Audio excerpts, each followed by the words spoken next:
Evo tako, to je bila punca Melanie, ki je dobila svoj prvi komad od Don Allenov in to je bil ta. Z Bogom Melanie, to bo edina pesem te noči, a si za zadnji ples v soju uličnih luči. Le še enkrat Melanie, za voljo vsega grdo laži mi v oči, kot nekoč sem jaz, kadar jokala si ti.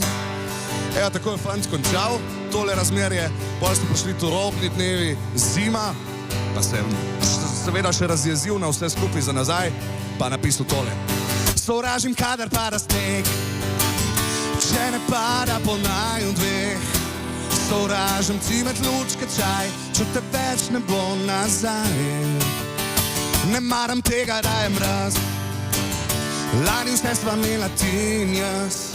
Kriv je tisti zadnji brez obljub, silvestrski poljub.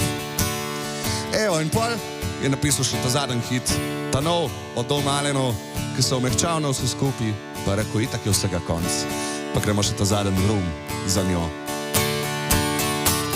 Spil bom zadnji rum za njene dolge blond lase in sanjam še parfum, ki ga takrat nosila je. Želela sanje ujeti med temi dekleti, najlepša je bila, ki mi je dala telo, a kaj bo telo mi brez srca. Evo ga. Don Allen, miks 3 komadov, izjemno. Zdaj vidimo, tisti, ki vas morda še ne poznajo, kakšno žurko lahko naredite. Hvala. Morda v planu tudi snemanje v kakšnem takem prestižnem studiu, ne, kot je bila recimo posneta pesem Miljoner, da je pove nam Allen to štorijo o Queenih, pa Rolling Stonesih in podobno. Ja, bilo je tako, da smo rekli, fantje, dajmo si malo privoščiti in smo si privoščili v bistvu snemanje v londonskem Metropolis studiu. To je pravi znan svetovni studio, ker so ustvarjali v bistvu 70 let naprej vse svetovne zvezde. Pa bolj kot to smo šli z namenom, da malo vidimo vse skupaj kot muzejsko, kot tisto, kar cenimo, da imamo pred očmi in pod prsti.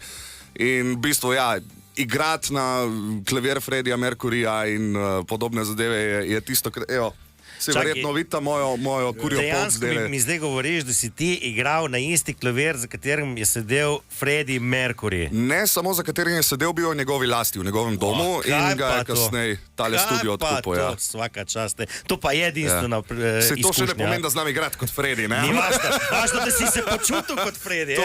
To pa. Sicer pa, Alen Klepčar, Slovenija te pozna po marsikaterem hitu, ne? Recimo...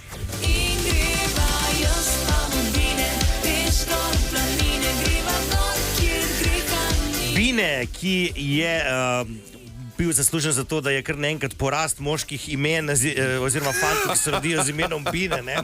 Pa ustvaril si tole legendarno, ki da sme manjkati v nobenem žuru.